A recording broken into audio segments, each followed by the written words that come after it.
Welcome to ప్రజాప్రతినిధి news. Komaram Bheem Asifabad జిల్లా వాంకిడి మండలంలోని హనుమాన్ మందిర్ సమీపంలోని 5వ నంబర్ వార్డు కాలనీలో సీసీ రోడ్లు, డ్రైనేజీల సౌకర్యం లేక కాలనీ వాసులు నానా అవస్థలు పడుతున్నారు.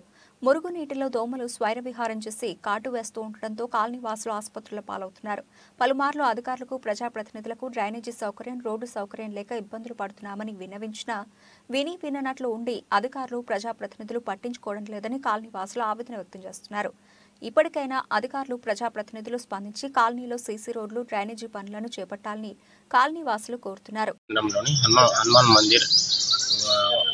హనుమాన్ మందిర్లోని 5వ వార్డు కాలనీలో మురుగు కాలువలు, రోడ్డు సౌకర్యం లేక కాలనీ వాసులు ఇబ్బందులకు గురవుతున్నారు.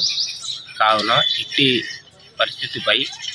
సమస్యపై సర్పంచ్కు కానీ, స్థానిక గ్రామ పంచాయతీలో కానీ ఎన్నిసార్లు విన్నవించినా ఇప్పటి వరకు ఎలాంటి స్పందన రాలేదు. ఇప్పటికైనా 5వ వార్డు కాలనీలో రోడ్డు సౌకర్యము, డ్రైనేజీలు మంచి చేయాలని చెప్పి కాలనీ వాసిగా కోరుతున్నాను.